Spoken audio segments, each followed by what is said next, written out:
So this is part 2 of the lithography basics. In the first part, we've covered a general introduction and how scanners work and what the photoresist does. In this part, I'm going to go a little more into the details of the imaging process. I will talk a little bit about how lithographers look at the whole thing. They're not optics people. They're trying to build chips, so that's a slightly different approach. And then in the last section, this is kind of like a presentation of what happens in the industry to circumvent that physical limit of K1 of 0.25 that I talked about in the first part of that presentation. So let's look at the imaging process. A lithography tool is actually, from a 10,000-mile viewpoint, a very simple thing. We have an illumination, a light source. I'm depicting this here like a ring type of light source, could be anything else. We have an illuminator that uses the light source to illuminate the object. We have the lens with its pupil plane that brings the image onto the wafer. And curler means the light source is actually imaged into the pupil plane. So those two planes are basically equivalent planes. So you see here in the picture, this is the ring-shaped light source. You see the ring here again, but you also see these little things here, which is basically a copy of that ring produced by the features on the mask. So you have light diffraction that also happens here in the pupil plane. Also, the diameter of the pupil plane determines the numerical aperture of the lens, which is under which angle the light then finds to its image.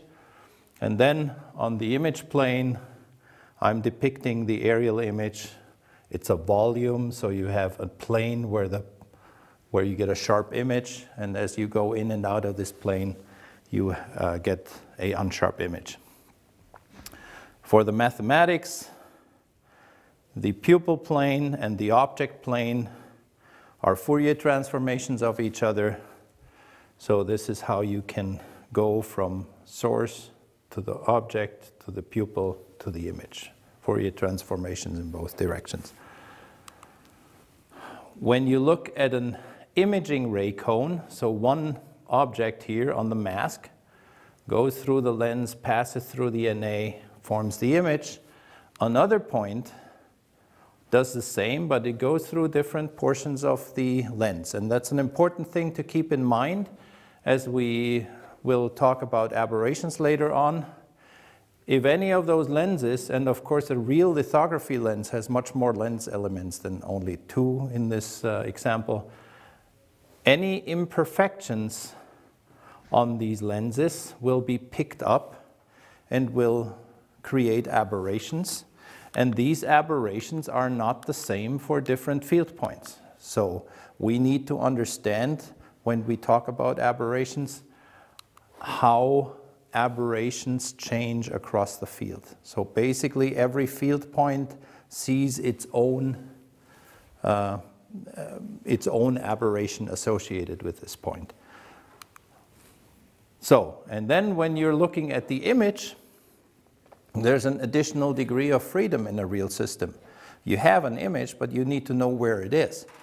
So when you, for instance, print, this is a test structure with isolated and dense lines with different orientations. As you go through focus, you can see it's slightly unsharp, slightly blurred, sharp, and then blurred again. So if you take a cross-section, for instance, over this isolated line, this is how to understand what an aerial image looks like. Take a cross-section over this thing here, that's basically the intensity distribution across this line. You do the same thing for the grouped lines. Looks similar, now you have 5 of those. I just put that in because you see something that is well known in physics. As you have a periodic structure and you go out of focus, you get into an area where there's nothing, and then you get a grading again with a contrast reversal. So this is called the Talbot effect, and you can actually really see this. When you make chips, you better stay away from this. So the chip making needs to happen in a focus range that's much smaller. Now, before I go into what limits the resolution, I would like to just remind you it is sufficient to understand an optical image if you understand how it images gratings. And the basics behind this is the Fourier transformation. So you have an object. Every object you can represent as a sum of different gratings, different orientations and different pitch. Now this is more artistically nice. This information together, this is the disclaimer, you also have a phase, so you actually have two maps. But those two maps would be exactly the same as this, even though there might be aesthetic preferences that you may choose one over the other. So artists probably likes to stick to this one. Me too, by the way. But once you understand what happens to a grading, that means you also understand what happens to any other picture. That's an important thing to keep in mind. So from now on, once we understand this, we can study only what happens to gratings. And that's what Ernst Abbe did in 1873. He formulated the optical resolution of an imaging system. And basically, the key of its finding, if you have a mask with a grating on it, a grating creates diffraction orders, which, by the way, everybody has seen these diffraction orders. You just look through your curtain onto a car on the street at night, and you look at the light beams, and you can see all these dots around. That's diffraction. The plus-minus first diffraction order needs to pass through the lens. And passing through the lens means it needs to be inside the numerical aperture of the lens. And this was his equation, so the resolution limit, in this case the pitch, is wavelength over 2 times the refractive index. For dry systems in air, this is 1 times the sine of the angle. Here you can see this. The sine of the angle is the maximum angle is referred as the numerical aperture of a system. So there's the equation 1 over 2 lambda over NA. And do you remember from the first part of the presentation, that was the famous equation from Bernd Geh, where he replaced that 1/2 with that K1 factor. This thing here stands in Jena in Germany, so if you ever get there, you find that equation on that memorial. So the takeaway on this slide, you always need to have the plus-minus first order finding its way through the lens into the image, otherwise you have no image. So here I show an illumination system. We can, for simplicity, assume the light source is here in a plane. In a real system, there's optics before that, because we want to be able to create light sources with different shapes. But for us, we can limit ourselves to that part here. Here is a light source. It goes, illuminates the mask. Let's assume we have a grating in the mask plane. Then we have the lithography lens. The lithography lens has a pupil plane. Here you see an image of your light source plus the diffractions. That's the plus-minus first order. And then in the image plane, you see a nice modulated aerial image, bright, dark, bright, dark, bright, dark. So if I want to make the pitch means basically the distance between 2 lines, or the distance between the left side of a line to the next line, so the periodicity of this thing. If I want to make it smaller, what happens? The diffraction orders go further out, and when those diffraction orders are just at the edge of the pupil, you can already see they're about to leave the pupil, and this is basically determined by this equation. CD is half of lambda over NA. If I make my feature even smaller, I have no image. The diffraction orders don't pass through the lens. I only have DC light, constant light, but no modulation. So how can I regain something to see? Well, one way, I make my source larger. So if I make my source larger, it appears here, but also at the diffraction orders. And now these diffracted orders, they still reach inside the NA. Most of the light doesn't, but some of the light does. And that gives me back some of my modulation. So now I can see an image. The contrast is pretty lousy, but I can see an image at a CD of 0.25 lambda over NA. That's what we said before. That's the limit. And the picture is not very pretty. So now the question is, what can we do to improve? And in order to do this, we need to understand what's causing it to be so bad in the first place. We have this portion depicted by these red circles. That part of the light from that disk is able to interfere with that part of the zeroth order. So this portion and this portion, the yellow portion here and this orange portion interfere, and the same this yellow portion and this orange portion and this yellow portion also interfere. The rest of the light just sits there and adds an offset, and that's why the contrast is bad. So how do I make it better? I get rid of that offset. So I remove the light that doesn't help me create an image. For instance, we're making an annular, and you can see the contrast gets a little better.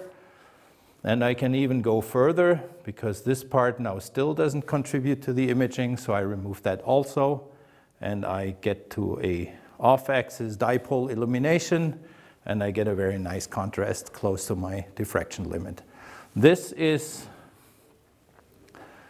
the essence of what you do in lithography nowadays. So that's why the K1 cannot be smaller than 0.25, because when you're really outside the pupil, that's it. And it shows what you can do to increase your contrast. And that's basically what everybody does. That's the whole thing. One word to avoid confusion, the word coherence. Lithographers use partial coherence, which is the size of your source relative to the numerical aperture. That's what we call partially coherent light. If we have the size of the source exactly the size of the NA, we call it incoherent illumination. If it's only a point, we call it coherent illumination. But in many cases, coherent is also dealing with light being able to interfere. So they're of course related with each other, but they're not really exactly the same. And so keep this in mind when you're hearing the word coherence. This is a slide of my colleague Steve Hansen from ASML, which I think nicely depicts the challenges and opportunities in lowering K1. Now, this is a slide that's not super easy to understand, so let's assume we have an illumination with a partial coherence sigma of 0.5. We have a binary mask. That means the mask is basically consisting of areas that are transparent and areas that are non-transparent. And let's assume we want to print this feature here. At K1, and remember the equation from the first part, I should probably have this on this slide, K1 times lambda over NA. That K1, if it's 1, it basically determines how large my feature is. That's the other way of looking at this. So the feature now at a, let's say, an immersion scanner would be 143 nanometer, and then it would be a K1 of 1. And it looks fairly nice. So you can print this. It looks like what you wanted. If you make the feature smaller, so now it's 85 nanometer, the size corresponding to a K1 of 0.6, And you can see it still looks nice, but you can already see it gets a little softer. If you shrink further, 71 nanometers, K1 of 0.5, it again gets a little blurrier, and so on. And when you're at a K1 of 0.3, there's no more image left. You can try to regain some of this by changing the dose, but you only get 2 blobs, not the feature that you wanted. So how can we solve this? One thing, which I hope you understand from seeing the movie in the previous picture, we make the source larger. We capture more light, and it starts looking a little friendlier here, still not good enough to what we want. So here in this line, we stay with K1 of 0.3, right? So this is not, we're not making things smaller.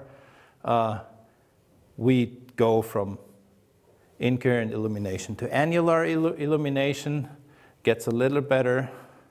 We introduce polarization, gets a little better. And now we mess with our mask. So we change the mask a little bit, and now we get something that kind of reminds us to what we originally wanted. And that's called biasing. And then we can change the feature more aggressively. And then you get something back at 42.9 nanometers that now looks much closer. It's not perfect, but it looks very close to what we wanted. This is called OPC. What does that stand for?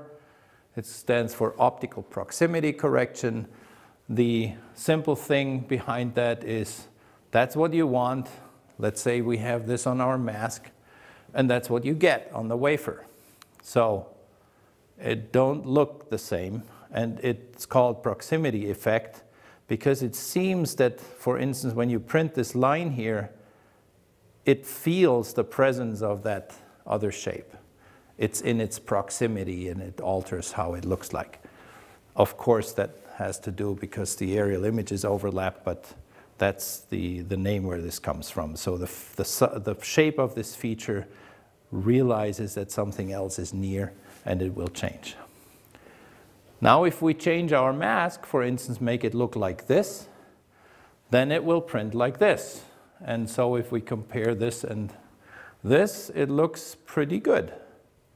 So we did optical proximity correction on our mask. We changed what we have on our mask to give us on the wafer that looks like what we originally wanted. That's OPC. OPC consists of biasing, meaning making the features just a little wider.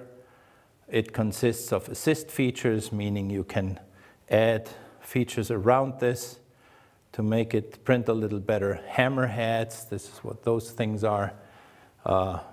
You can drive it as far as using pixelated mask, which this is actually almost a pixelated mask. And then people nowadays even use curvilinear masks that don't look like anything that you want to see on the wafer, but they print what you want to see on the wafer. There's a word of warning. In this case, if you remember, we had annular illumination and we had turn on polarization to give us only the polarization that helps for imaging. And now we do our OPC, which we call a weak OPC. So we just change a little bit and we get this feature. If we're going to go really crazy, we make this mask. It's called strong OPC. It looks like this, so you wouldn't recognize what you want to see on the wafer when you look at this. But this looks better than this. However, and every lithographer needs to be aware of this, you always need to consider that you are in a space of uncertainty of what your dose is and not perfect certainty where your focus is.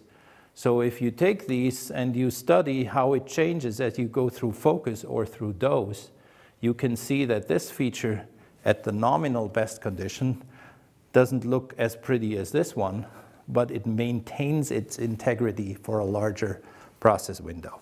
So there's a little bit of a trade-off here. What we did here is we only changed the mask. I will come to this, source mask optimization. We can also change the source.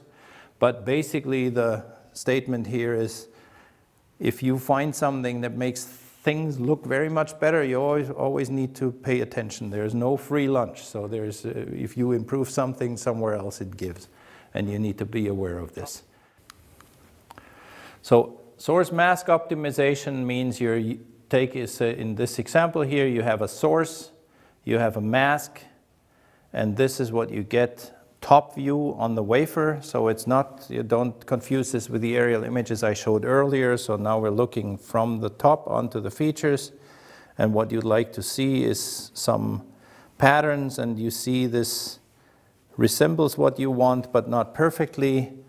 If you now change your source and your mask and optimize simultaneously, you find a different source and a mask, and it gives you a much better overall solution. That's called source mask optimization, simultaneous co-optimization of source shape and mask. And this can be taken even as far as what you see here. I mentioned earlier pixelated OPC, where your mask basically doesn't look like anything what you expect to see on the wafer. The associated illumination for this I didn't show here. That's from a paper here given in this reference. So this is how the mask looks. That's what you get on the wafer with a nice and crisp process window that you couldn't achieve any other way. So let's talk about aberrations. I mentioned in the first part of the presentation that aberrations are one of the things that hinder us from pushing K1 even lower. And a slide that I always like to remind, so in my private life I'm also a photographer, all those are lenses that I would wanted to have when I was younger, but I couldn't afford to buy them. So these are high-end lenses for photographers, very expensive. This one, for instance, went to the moon 50 years ago. These lenses, when you express the aberrations as RMS, which means a perfect lens images a point with a perfectly spherical wave into an image. If that wave is not perfectly spherical and it deviates from that sphere, then you can measure the deviation and you sum it all up and take the square root out of it, sum it up, square it, and then take the root out of it. And then you get one number that is an idea of how large the aberrations are. So photo lenses typically are in the range of some few hundred nanometers, including, of course, chromatic errors, which we don't really need to worry much in lithography about. Ever since we built lithography lenses, which goes a little further than 1995, that's where I started working in SMT, different wavelengths, I-line, krypton fluoride, argon fluoride, so 365 nanometer, 248, 193, and then EUV 13.5 nanometers. You see color-coded. You see even the old lithography lenses were far, far better than any high-end photography lenses you can buy. So you need to really zoom in to see it. And you can also see how the aberrations has been driving down over the years in lithography systems. And that is necessary because when you print close to the resolution limit, everything that is not perfect is a problem. For camera lenses, they can have these relatively high aberrations compared to this because, for instance, even a 60 megapixel camera lens, any aberrations that those lenses have is good enough for 60 megapixels. If you take a today 193 immersion system, it's effectively like a 160 gigapixel camera. So it resolves much, much better. And EUV systems is almost in the order of a terapixel. So this is the reason why the aberrations of those lithography lenses need to be so incredibly low. And that has been driving these aberrations down over the years. Now, aberrations, how do they look like? So back in the days, we characterized lenses by where is the aerial image in X and Y, that's called distortion, or where is it in Z, that's a focal plane deviation. That's all we cared about. And then there's an example from the early 90s. A customer printed 5 features. They were supposed to be just 5 lines, but they looked like a mouse had eaten away some of the photoresist. And we wondered where this is coming from, so here's a zoom in. And it turned out, which I'm showing here, so a perfect aerial image looks symmetric in both of those axes, for instance here, an isolated line. And then the low order aberrations, they just move it around. Higher order, like coma, change the shape of the aerial image. And this coma type of aberration, if it has the right orientation, can do these things to the line. So this is relevant, and we realized this. And so you had to improve your metrology. And what we implemented back then is basically for every lens, many, many points across the field. As I mentioned earlier, every point sees its own aberrations. We built interferometers that can capture these aberrations, the deviation from the perfect spherical wavefront. And we use this to optimize our lenses and drive aberrations down. Typically, this wavefront is expressed in Zernike polynomials, which then we look at the Zernike coefficients. I'm not going to dive deeply into this just here, and I won't go through this lengthy equation. That's the Hopkins integral, or at least one version of it. The wavefront that we measure enters this equation somewhere up here in an exponential, and then you perform this integral, and that's what gives you the aerial image. So that's how they are related to each other. Again, the wavefront is expanded in Zernike polynomials. And this is what opticians or optical people and lithographers like to use, is the so-called fringe Zernike polynomial scheme. So the Zernike polynomials typically have 2 indices. We like to sort them with 1 index, and there's a very logical way to do this. So the square numbers are the spherical aberrations, and then in the gaps between you fill it up with the Zernikes that have an orientation. And this is the way they're written.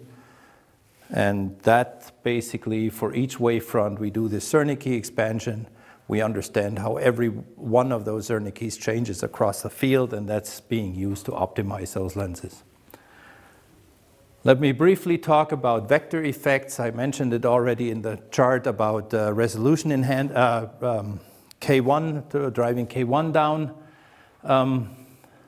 If you have a lens with a low NA, and of course, as you go in the photoresist has a refractive index, so the angles in the resist for a low NA, the TM polarization is still nicely parallel. So the red arrows is TM polarization, the arrows pointing out of the plane are the TE polarization. TE always gives me a good contrast. TM, as the angles get larger, these angles of the polarization get further apart, and then they stop interfering. There's actually a point here in the enclosed angle where those 2 polarizations are perpendicular, so you have no contrast. So you don't want TM light, so you try to build illuminations that account for this. Here I have depicted on the x-axis is the half pitch, which determines under which angle the light comes in. The TE polarized gives me always a good contrast.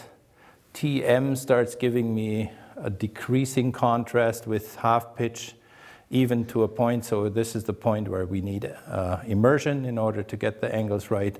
There's a point where you have actually the contrast reversal if you do TM. So unpolarized light is halfway in between, so there's degradation of contrast as we go to smaller pitches, and we want to avoid this, and that's why we use strategically placed polarization within the illumination plane.